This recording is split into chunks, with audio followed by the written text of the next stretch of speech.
Take this rifle. Here you go. That's it. Bam. Looks like we found where your old friend Slade is. Just find that Shock Jockey and get the hell out of here. Yeah, so here we are at the Hall of Horrors. I think it's pretty funny that they called the Hall of Heroes the Hall of Horrors. Very clever of them. And they left some money for me. It's very nice. But yeah. So this is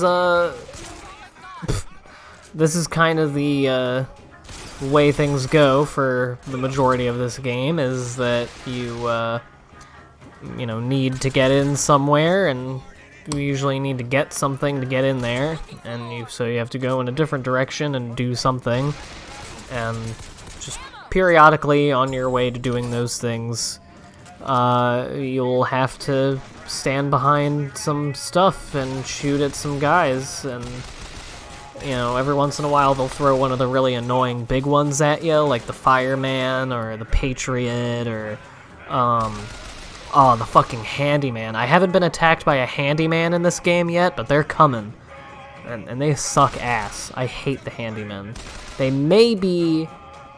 They're probably my least favorite regular enemy in the game. I have a least favorite boss.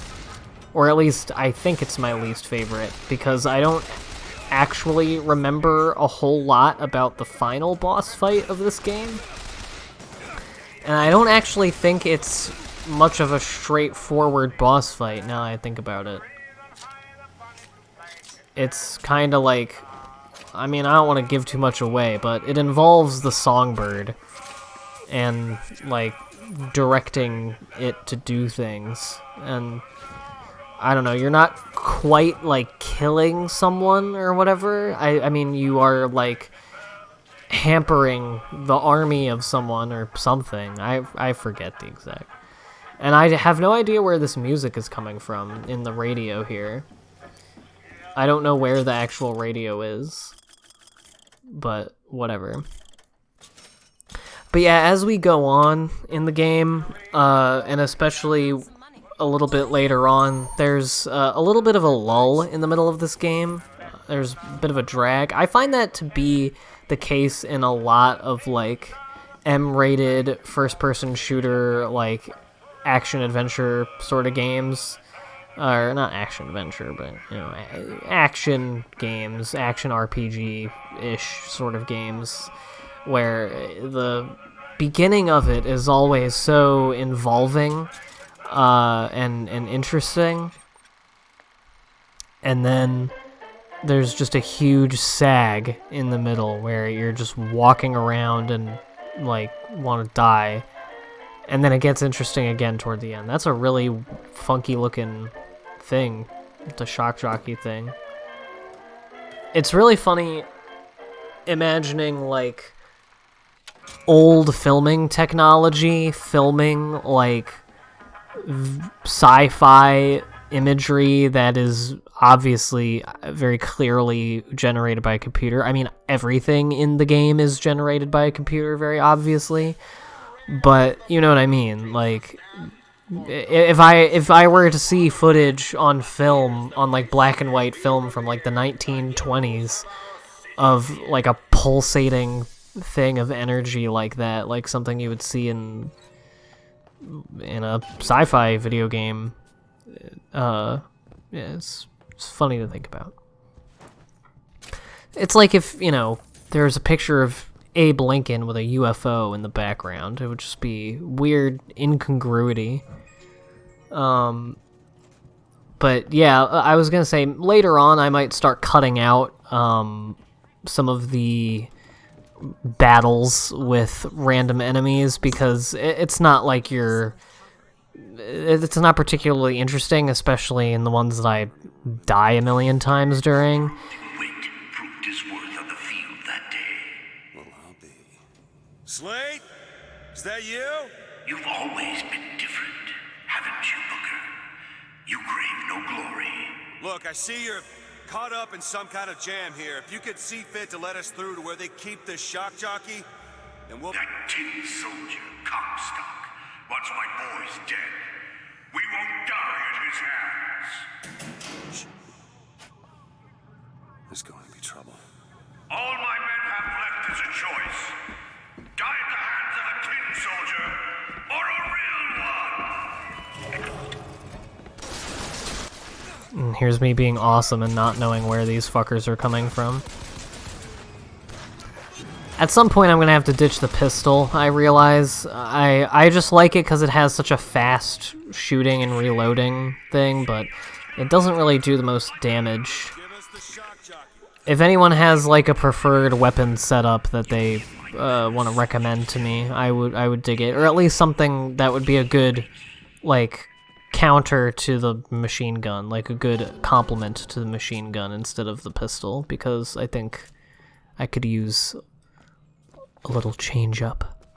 But anyway, I was saying that later on it's just gonna get repetitive, like watching me. Ooh, a silver bar. I like that shit. Eat that bar up. Yeah, I might cut them out because if people think that's, you know, what they want me to do, because, you know, like I said, you're not getting any story stuff out of it. It's not particularly interesting. I don't have anything to say over it, and yeah, so.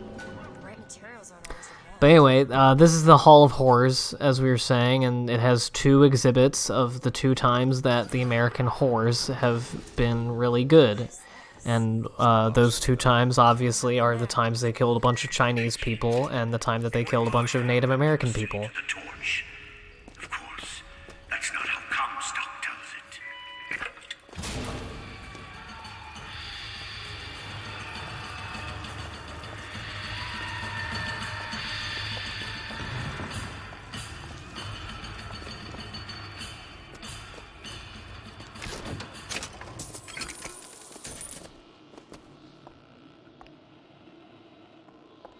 This radio's just not doing anything.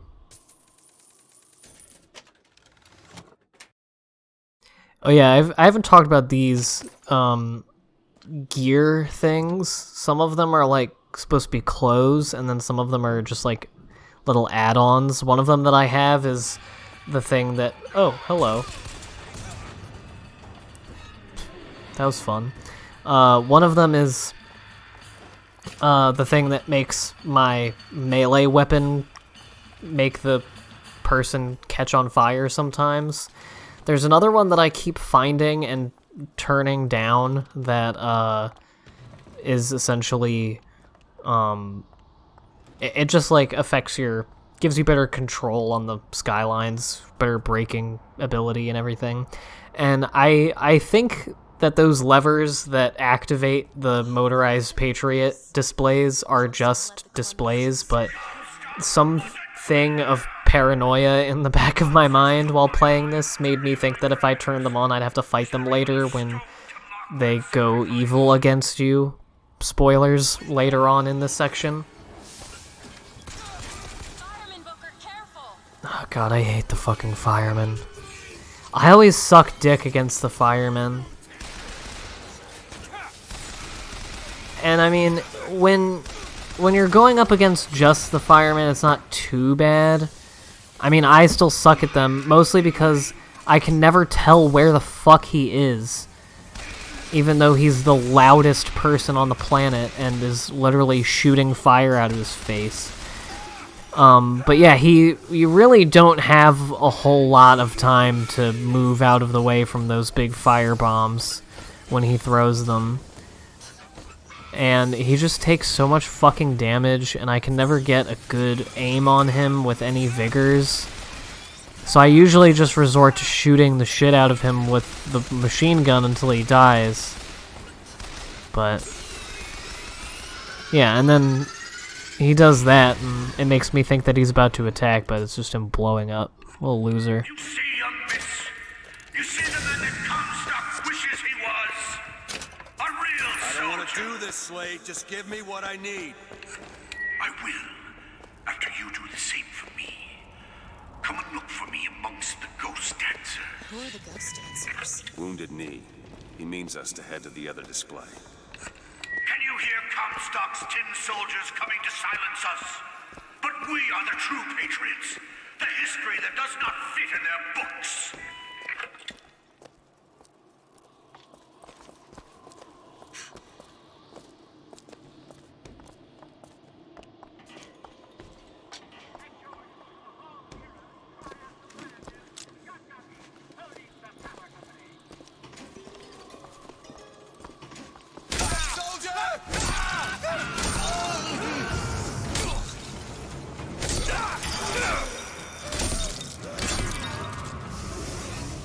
That's what we call stealth.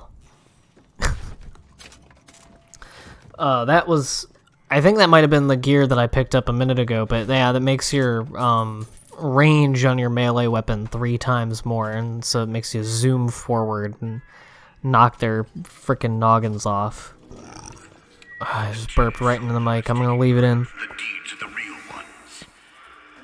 Now your companion, young lady, he wrapped himself in glory on December 29, 1890.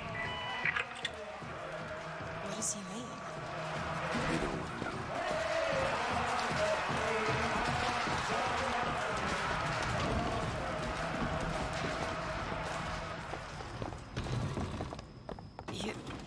You were there.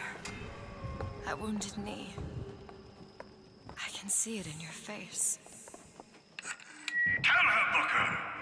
Tell her how we strode that battlefield like the heroes of Sparta. I still hear the screams. Let's come, stop. Take them! Here's the soldier I spoke of. I still hear the screams. No, it's just the soldiers yelling at me. Say if I told you true. That was weird. I cut the rock and it bled. It's funny. Anyway, yeah, this is Wounded Knee, which I always thought was a strange name when I was a child. I never internalized anything about it, obviously, until I was older, because that was the only thought that I had about Wounded Knee, was just like, oh, it's weird, it's like, just makes me think of, like, cut on my leg. Why'd you name a place after that? Stupid. But I was a dumbass kid then, so I mean, what are you gonna do?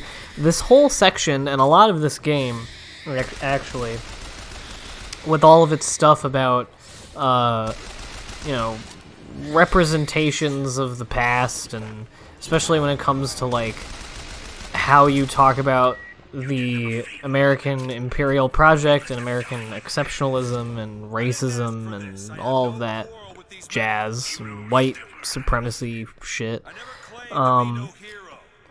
It reminds me, and I guess this goes for pretty much every time in American history that you talk about in school, but for me specifically, the period of time between the Civil War and the Great Depression was always left very vague and undefined in my history classes, and is pretty much, like, not discussed at all as far as what it actually is. And here we have yet another funny little...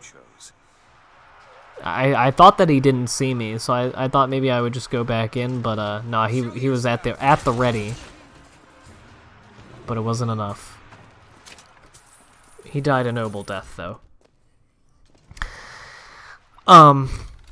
But yeah, and it's weird because that's, like, I'm not gonna make any big exclusive claims or anything, but it's one of the more consequential periods of time in history. I mean, the Great Depression didn't come out of nothing. It was the end result of decades of specific economic choices. I mean, the time right before it was called the Gilded Age, and it was just known for the obscene and lavish wealth of the country's corporate class, levels of income and wealth inequality that and, like, complete stripping of power of labor unions and workers in the workplace it is only rivaled by right now in terms of how severe it is and how huge the income inequality gap is. To say nothing of, like, okay, well, what were we doing in that time, like, as a country? I doubt that our army just, you know, stood at the ready from the end of the Civil War to, you know, fucking World War I and II. But I think the real reason it's ignored is because that was kind of like the longest sustained period of the most brutal time of American imperialism probably ever. I mean, again, I don't want to make any big exclusive claims. I kind of try to steer away from saying that, like, one historical event is more or bigger, whatever, than another one, but, just my point being, it was a huge time for America fucking up other countries for imperial purposes. It's how we have all of these islands and territories that we semi-control, and how we got, like, Alaska and Hawaii and the Philippines for a while, Spanish-American War, all that shit, and then stuff like Wounded Knee and, like, Tulsa and Black Wall Street, and just evidence, not evidence, but just examples of American government and the state, like, turning violent against people that live in the country and are native to it. And also the labor movement was one of the biggest features of that time period, of the sort of latter half of that time period, from like the 1890s, 1920s, but that period of time includes a bunch of massacres of union workers by the National Guard, and so yeah, I guess they want to avoid those usually, but everything is talked about in such vague terms. Like, I just remember, you know, you would hear, like, the Homestead Act or, like, the Ludlow Massacre, and just remember that it's an important event in labor history, you know, the Ludlow thing.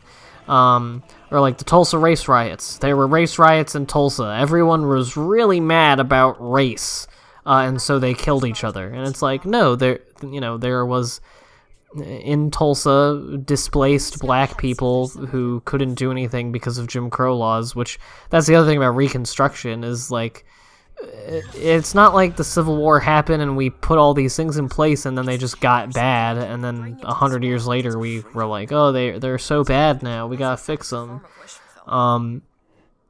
It was a systematic stripping away of those federal protections that came after the Civil War, which themselves had problems and shortcomings, and, you know, deferring all of that to the states and letting them do whatever they want, and what they wanted was to keep subjugating people, obviously. But you can't just skip over all that. Just Reconstruction. We reconstructed the South and it didn't work, and then we had Jim Crow laws, and it happened. You know, no one made any decisions. There weren't any, like, concerted efforts between people within the superstructures of power in society. Don't think of it that way. Just, it was important, it happened, and now it's done, and it was good. However it ended up, it's all right. And yeah, everything is defined very vaguely, and the Tulsa race riots were one of the biggest ones. Once I found out what that actually was. Because it really was described as just like, there was racism in Tulsa. The white people and black people were mad at each other, and so they fought. And it was like, no, displaced black people in Tulsa had created their own, what they called Black Wall Street, of, like, their own economic hub of just entirely black-owned businesses. And it was a threat to white businesses and white communities nearby. And so the people from the neighboring white communities they raided the armory and got a bunch of guns and started looting and wrecking shit and destroying buildings.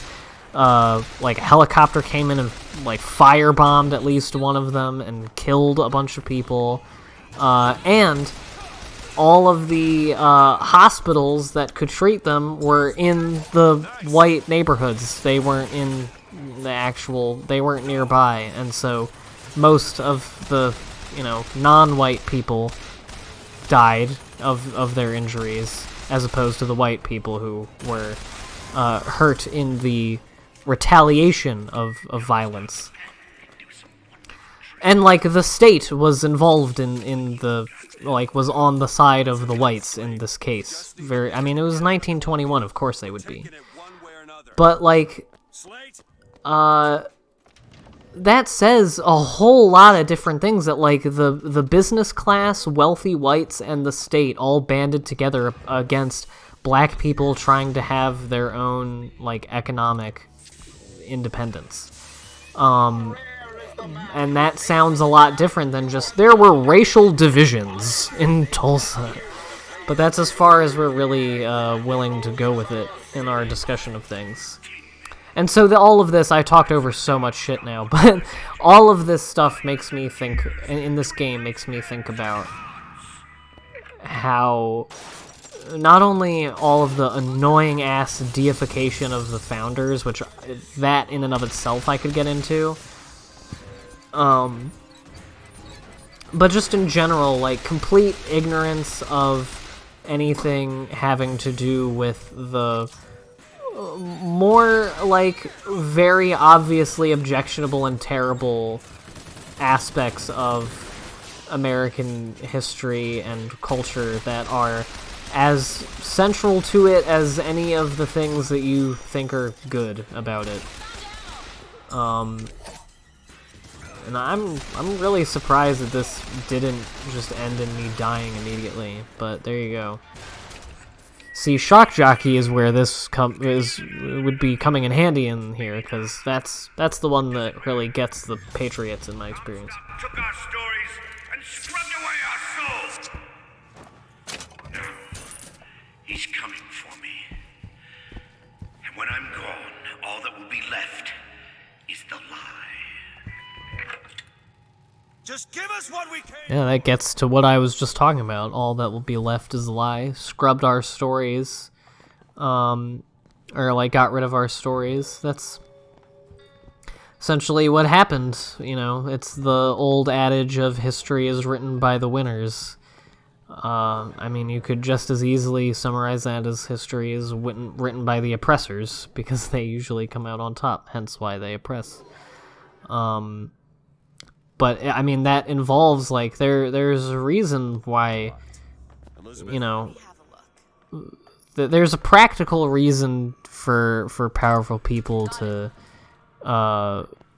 shut down the lived experiences and stories of marginalized people, because those are the ways that people come to understand how things are affecting them in politics, how the material conditions of their existence in whatever political structure they live under.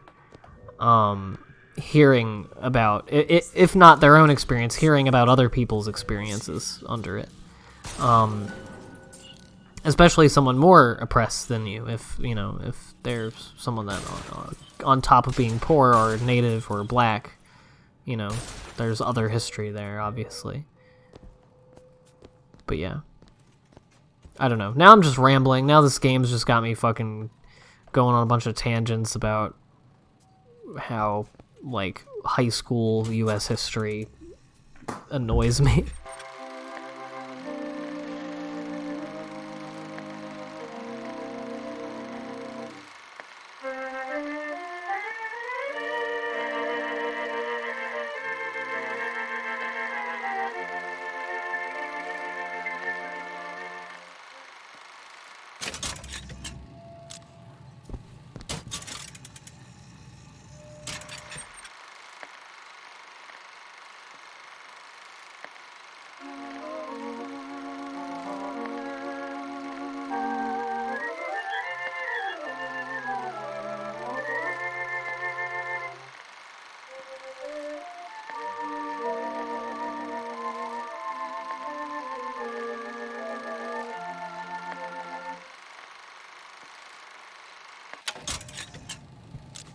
This is a great flick. Yeah, so here we're gonna fight Slate in a moment. We're not gonna fight him, but he's gonna send a bunch of people after us. And I'll shut up for a minute at that point. Slate who killed for his country at Wounded Knee. It was Slate who stormed the gates at Peking. Slate! Slate! Comstock's coming, Booker. But our lives won't satisfy him. Oh, no. He won't rest until he's turned us into tin. I won't let him. He took my past. But that's all he's getting from me. Just give us the vigor. We don't need to do this. Here you go, boys. A soldier's death awaits.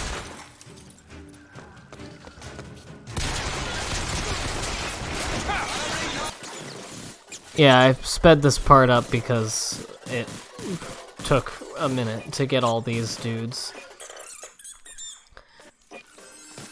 I don't really understand this fight. He just kind of sends people after you, and I always thought that you had to... I remembered something about having to hit those little crystal things, but I guess you don't have to do that necessarily. But whatever. But anyway, before I shut up for some, you know, story stuff, hopefully, also gets me thinking about how, you know, not much has really changed, I suppose, because back in the Gilded Age, like turn of the 20th century, you had yellow journalism, stuff like the Herald, you know, like the Hearst publications, you know, they would push these stories, and in general, the media would, you know, push things that would, you know, go up against redistributive narratives and, you know, shill for the American imperial project, as it were. But now, I mean, I don't have cable anymore, but I do see a lot of clips from cable news and TV and whatnot. I generally know what the deal is there, and I mean, they project sort of neoliberal cultural hegemony just as much, and in just as silly ways, and, you know, whether it's a liberal or a conservative outlet, you know, in name at least, they all believe a lot of the same bullshit about the founders and about, you know, what America stands for and, you know, what America's legacy and place in the world really is. And, you know, most of them, especially elected politicians of both parties, more than agree that, like, at its core, the state of affairs, as far as, like, where the political power in society is concentrated, that status quo is normal and good, and, like, that's just the way things have been, even though it's a very specific set of circumstances that is a very recent development. And then, you know, and even beyond, like, the specific late capitalism of the last 40 years, capitalism itself is, like, what, a 250-year-old thing? Industrial capitalism's like 150 years old, and, you know, we had the divine right of kings for way longer than that, and that was a state of affairs that people thought we would never get out of, but, you know, human social structures can be taken down by humans. They are not at all, you know, none of how the markets work, or, you know, the concentration of political power in society, none of that is just a given. None of that is natural. It is decided by human forces, and can definitely be undone.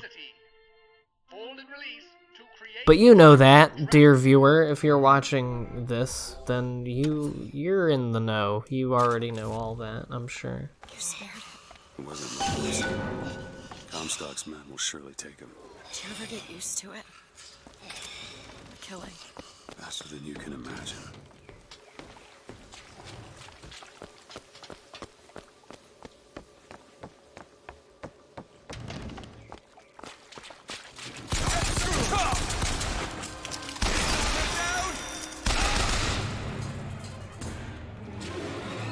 just trying to go for a nice leisurely stroll through the courtyard here, and I got ambushed. I don't know what exactly prompts Elizabeth to give you those coins, but whatever. But yeah, sorry that I've talked over quite a bit of shit here. But we got the Shock Jockey from Slate. That's really all that matters. Slate was a buddy of yours, buddy of Booker's back in Nam. And by Nam, I mean Wounded Knee. And like, I think he was a Pinkerton as well.